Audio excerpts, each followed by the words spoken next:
हमारे साथ मौजूद हैं सूबेदार वीर सिंह चौहान, सेना में कार्यरत रहे हैं और आपने देखा होगा दिल्ली की तमाम क्रांति जो आप देख सकते हैं दिल्ली कैंट में ही नहीं पूरे दिल्ली में उन्होंने क्रांति का एक माहौल बनाया था तमाम युवाओं को लेकर। आज वो किसान आंदोलन में क्या कहेंगे सूबेदार वीर सिंह चौहान जी? AR न्यूज़ भी है, तमाम लोग भी हैं, क्या कहना चाहेंगे आज किसान आंदोलन में कैसे आना? देखिए, पिछले 34-35 दिन हो चुके हैं जिस प्रकार से हमारे किसान, मेरे पिता, मेरे भाई, क्योंकि हम सैनिक हैं और सैनिक किसान का ही बेटा होता है। 100% जो है जितने भी मेरे सरहद पर मेरे सैनिक भाई हैं वो किसान के घर से अच्छे अच्छे संस्कार लेकर के जाते हैं। यही किसान उनको खिला पिला करके पाल पोस करके और अच्छे अच्छे संस्कार दे करके देखिए देश की सीमाओं की हिफाजत करने भेजता है। लेकिन आज पिछले 34-35 दिन से जिस प्रकार से ये जो आज की सरकार है, तुगल की जो सरकार है, ये काले कानून जो किसान को बंधुआ मजदूर बनाने के लिए जो लेके आई है, उन्हीं को वापस कराने के लिए जो किसान आज मोर्चे पर डटे हुए हैं दिल्ली के चारों बॉर्डरों पर। तो आज बड़े दुखद घटना हुई है। आज यहाँ पर गाजीपुर बॉर्डर पर आज एक किसान की शहादत हुई है। मैं ईश्वर से प्रार्थना करता हूँ कि ईश्वर जो है उसके परिवार को ताकत दे इस दुख को सहन करने की। और ये जो जितने भी किसान हैं इस शहादत से इनको और बल मिला है। ऐसा नहीं है कि इस शहादत से टूटने वाले हैं। जितनी शहादतें ये सरकार लेगी उतनी ही जो है इनकी किसानों की हिम्मत और इनका आंदोलन और जो है मजबूत होता जाएगा, इनकी जड़ें और मजबूत होती जाएंगी। और जो सरकार है उसके ताबूत में जो आखिरी कील जो है ये किसान ठोकेंगे, क्योंकि इन्होंने तो देख लिया कि अपने काले कानून लेके आए। ये काले कानून सिर्फ और सिर्फ अपने व्यापारी मित्रों को फायदा पहुंचाने के लिए लेके आए। अरे भाई, एक पहले एक तय सीमा होती थी भंडारण करने की कुछ ऐसे खाद्यान्न पदार्थों की। उस वक्त भी मेरे को याद है जब मैं श्रीनगर में पोस्टिंग था, लगभग 150-200 रुपये किलो प्याज का रेट पहुंच गया था सन 2000 में। ऐसे कानून होने के बावजूद, सज़ा का प्रावधान होने के बावजूद भी व्यापारी कुछ जो है उसको अंडरग्राउंड कर लेते थे। आज तो मोदी साहब जो है उसको बिल्कुल खुली छूट दे रहे हैं अडानी अंबानी को। इतने बड़े बड़े वेयर हाउस बन रहे हैं। अगर ये पूरे देश का किसान का जो अन्न है जब निकलता है उस टाइम ये औने पौने भाव में खरीदेंगे, और जब पूरा अनाज उसके गोडाउन में पहुंच जाएगा तो यही अनाज जो 20-25 रुपये किलो आज नॉर्मल रेहड़ी पटरी वाला गरीब मजदूर को जो आज मिलता है, ये कम से कम भी 100 रुपये पहुँच जाएगा जब उनकी अडानी अंबानी की उसके ऊपर मोहर लग जाएगी, पैकिंग हो जाएगी। तो ये तो मैं सैल्यूट करता हूँ किसानों को, इन हमारे भाइयों को। ये लड़ाई अपनी तो लड़ रहे हैं, ये लड़ाई तो पूरे देश की लड़ रहे हैं। 130 करोड़ लोगों की लड़ रहे हैं। जो बीजेपी के कार्यकर्ता हैं, जो बीजेपी के नॉर्मल नेताओं को छोड़ करके जो नॉर्मल उसके फॉलोवर हैं, ये उनकी भी लड़ाई है। मैं उनसे सर, आप जो सवाल उठा रहे हैं कि इतनी महंगाई बढ़ जाएगी, यही सवाल जब किसान उठा रहे थे तो सरकार का मानना है कि इनको बरगलाया गया है और ये जो है दूसरों के बहकावे में आ गए। तो आपको किसने बरगला दिया? आपको ये चीज़ें कैसे समझ में आ गई? देखिए, आज सारे पढ़े लिखे लोग हैं, कोई मूर्ख नहीं है। किसानों के घर से अच्छे IAS PCS सब किसानों के घर से जाते हैं, तो सब पढ़े लिखे हैं। क्या कानून किसके हित में है? आप भी मीडिया से, मैं आपसे सवाल करता हूँ, आप बताइए ये जो कानून बनाया कि आपने भंडारण की सीमा हटा दी, ये किसी किसान के हक में है क्या? बताइए आप। एक भी जो बुद्धिजीवी है, बड़े बड़े बुद्धिजीवी हमारे राष्ट्रीय माननीय कृषि मंत्री साहब हैं तोमर साहब, मैं उनसे भी सवाल करता हूँ कि माननीय तोमर साहब, आप बताइए ये कानून ये किसानों के हित में है या व्यापारी मित्रों के हित में? क्योंकि व्यापारी मित्रों ने जो है बहुत सारा पैसा आपके चुनावी माहौल में लगाया है और उन्हीं का कर्ज चुकता करने के लिए आपने ये कानून बनाए हैं। ये किसान हित में नहीं, किसान को जो है गुलाम बनाने के लिए आपने कानून बनाया। और मुझे पूरा यकीन है कि सूबेदार वीर सिंह जी, जिस तरीके से 7 बार की वार्ता हो चुकी है, सरकार टस से मस नहीं हो रही, इधर से किसान भी नहीं हो रहे, तो बीच का रास्ता क्या निकलेगा? देखिए, अल्टीमेटली जिस प्रकार से किसान और जवान जब यहाँ मैदान में डट चुके हैं, पूरे देश का जवान और किसान डट चुके हैं, तो किसान सरकार को वापस हटना पड़ेगा। ये पूरी अपनी इच्छा लेके आए हैं सर, अभी एक सैनिक और वीडियो वायरल हो रही है, पूरी तैयारी के साथ आए। एक सैनिक की वीडियो वायरल हो रही है सर, और उन्होंने कहा कि हम जब पाकिस्तानियों को फाड़ सकते तो हमारे तो भड़के लोग बैठे हुए हैं बॉर्डरों पे, तो देश के प्रधानमंत्री को सोचना चाहिए। क्या कहेंगे आप? देखिए, मैं अपनी सेना से ही कहूँगा कि मेरे देश की सेना में बगावत कभी नहीं होती। ज़रूर आवेश में आके उस सैनिक भाई ने ऐसी बात कह दी होगी। मैं इतना कहूँगा कि अपने सैनिक भाइयों से जो सीमाओं पर डटे हुए हैं, सड़क पर डटे हुए हैं, कि आप वहाँ पर डटे रहें। देश की रक्षा भी जरूरी है, वो हमारे आपके कंधों पर जो है देश का दायित्व है। आप चिंता मत करें।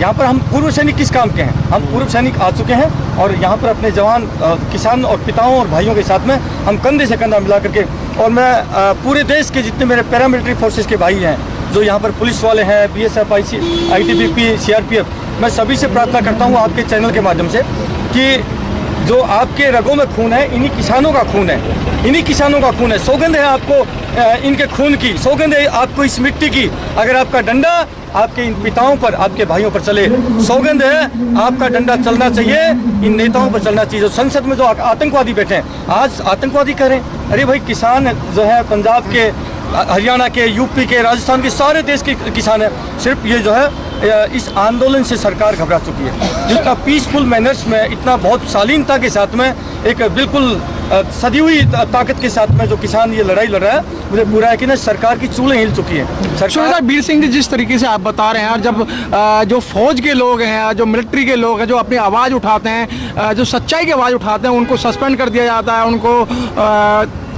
तरह तरह की त्रासना दी जाती हैं, तो आज किसानों के साथ हो रहा है। तो आज किसान और जवान एक साथ हैं। जी जी बिल्कुल। मेरे पास भी काफ़ी सारी धमकियाँ आई हैं कि आप तो पेंशन लेते हैं, आपकी पेंशन को बंद कर देंगे। मैं ऐलान करता हूँ मोदी साहब आपको, और अपने जितने भी अमित शाह जी, आपको मेरी पेंशन काट दीजिए।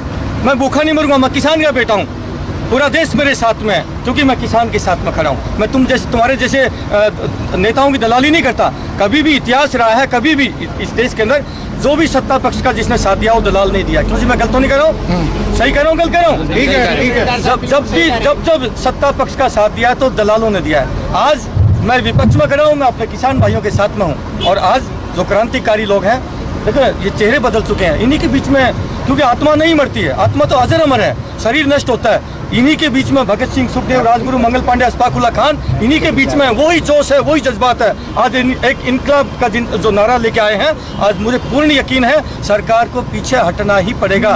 100% मेरा यकीन है। और ये सरकार आज जल्दी हट जाएगी तो इसका फायदा रहेगा, नहीं हटेगी तो इसका नुकसान है 100%। सुबेदार वीर सिंह जी, जिस तरीके से अभी पूरे भारतवर्ष का क्या है, अंतर्राष्ट्रीय एक त्योहार आ रहा है, गणतंत्र दिवस, उसकी भूमिका क्या रहेगी? देखिए, आज जो संसद में इन लोगों को आतंकवादी कहते हैं, मैं तो कहता हूँ संसद में जो लोग बैठे हैं वो है आतंकवादी। जो देश को बांटते हैं, नफरत की आग लगाते हैं, हिंदू में, मुस्लिम में, जाति जाति में, धर्म में, मजहब में, इस देश को तोड़ने का काम करते हैं, आतंकवादी तो ये है ना, है? कौन बताइए? आतंकवादी तो संसद में बैठे हैं। इन आतंकवादियों को जेल में डालना पड़ेगा। मैं कहता हूँ जितने संसद में बैठे हुए आतंकवादी 544 जो सांसद है, इन लोगों को जेल में आप इतना गंभीर आरोप कैसे लगा सकते हैं? असली आतंकवादी ये लोग हैं। आप क्या बात कर रहे हैं? आप कोई भी पार्टी बता दीजिए, कोई जाति में तोड़ती, कोई मजहब में तोड़ती, कोई धर्म में तोड़ती, सब तोड़ने का काम करती, यानी कि देश को तोड़ने का काम करे। आतंकवादी वो है या देश को जोड़ने का काम करता वो है? ये तो जितने भी किसान है, ये तो सारे हिंदू, मुस्लिम, सिख, ईसाई, जाति का तो नाम ही नहीं है। सब मिलकर के देश को जोड़ने का काम करें। पर आप बोल रहे हैं कि इन लोगों ने ही उन सांसदों को चुना है, तो इन्होंने आतंकवादी तो नहीं चुने। मैं तो एक चीज मानता हूँ, 2014 में जरूर जो है मोदी जी का माहौल था, बहुत ही उसके साथ मैं बोल रहा हूँ, मैं शालीनता के साथ में, कि ये जो सरकार है, ये सरकार चुनी हुई सरकार नहीं है। ये ईवीएम मशीन के अंदर गड़बड़ी करके ही ये सरकार बनी है। डंडे के जोर पे भी बनी है, डंडे के जोर से ऊपर से नीचे तक एक ठीक है, कुल मिलाकर के ये जो सरकार है, असली जो इसकी जान है वो ईवीएम मशीन के अंदर है। जैसे नाभि में जान थी रावण की, ऐसे ही इसकी नाभि के ऊपर वार करना पड़ेगा। ईवीएम मशीन के खिलाफ भी हमें ये आंदोलन जो है तेज करना पड़ेगा। बहुत सारे वक्ता बोले, लेकिन उन्होंने ईवीएम मशीन का नाम नहीं लिया। मैं कहता हूँ आप ईवीएम मशीन का नाम लेना चालू करिए। ये जो सरकार है ना, मोदी सरकार, ये बौखला जाएगी, क्योंकि आप पूरा हिंदुस्तान खड़ा हो जाए साहब, 130 करोड़ अगर लोग भी, पूरा हिंदुस्तान भी खड़ा हो जाएगा, ये सरकार नहीं घबराएगी। क्यों नहीं घबराएगी? इसको पता है जीत तो मैंने मशीन से जाना ही है। वोट जनता डाले ना डाले, चाहे पूरा देश हमसे नाराज हो जाए, तो कुल मिला करके आप लोग ईवीएम मशीन को बंद करने की भी जो है ये ऐलान करिए। अब मैं आपके चैनलों के माध्यम से माननीय निर्वाचन आयोग से विनती करता हूँ कि हम मालिक हैं, आप पब्लिक सर्वेंट हैं, पब्लिक हम हैं, तुम पब्लिक सर्वेंट, तो तुम्हारी औकात नहीं है। अगर ये मालिक कहेगा ये बंद होनी चाहिए और हम करवाएंगे, अगर तुम्हारी औकात हो तो तुम रोक के दिखा देना इस बात को। कमाल हो गया यार। जितने भी सरकारी महकमों में बैठे सुबेदार वीर सिंह जी, जो आप जो ईवीएम का आरोप लगा रहे हैं कि ये चुनाव आयोग से हट चुका है, चुनाव आयोग के हाथ में नहीं है, जब तक संसद भवन के अंदर 560 आर्टिकल तहत नहीं मुद्दा आएगा, जब तक ये ईवीएम कैसे खत्म करेंगे? आप तो पढ़े लिखे लोग हैं। बिल्कुल सही कह रहे हैं। इसीलिए किया इन्होंने, क्योंकि अगर चुनाव आयोग का हाथ में रहेगा तो वो पब्लिक के उसमें प्रेशर में आ जाएगा। लेकिन ये तो, क्योंकि इनको तो जीतना ही जीतना है, सरकार तो इन्हीं को चाहिए। ये तो मरते दम तक सोचते कि हम ही इस देश को लूटे, खसूटे और देश का खून चूसे। अमित शाह ने कह दिया ना 50 साल तक राज करेंगे हम। अरे साहब, बड़े बड़े जब वो नहीं रहे तो ये भी नहीं रहेंगे। इनका मतलब सर एक भी ट्वीट नहीं आता है प्रधानमंत्री का इस शहीद होने के बाद भी 35-40 जैसा कि बता रहे हैं। देखिए, जिसके मन में रहम दिल नहीं है, पत्थर दिल है, वो क्या ट्वीट करेंगे।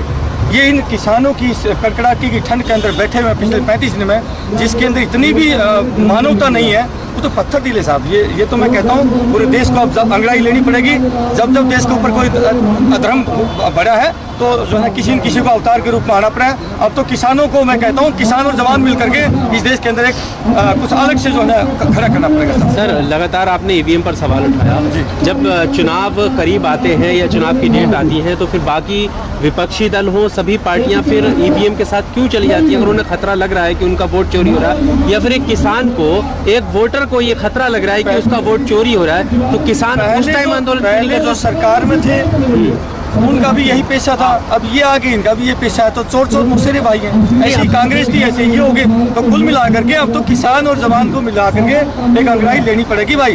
हमारे को नेता बनने की कोई और शौक नहीं था। हमारे 3 पीढ़ी से सेना में रहे, मेरे दादाजी, मेरे पिताजी, मैं। लेकिन अब जो है इस माँ भारती को हमें लग रहा है कि जरूरत है। इस देश, ये मेरा देश बारूद के ढेर पे है, कब चिंगारी लग जाए बारूद के ढेर में और देश में कत्लेआम हिंदू मुस्लिम, इनका पेशा ही है सब। इस देश को बचाना पड़ेगा। अब हम लोगों को आगे बढ़ना पड़ेगा बेटा।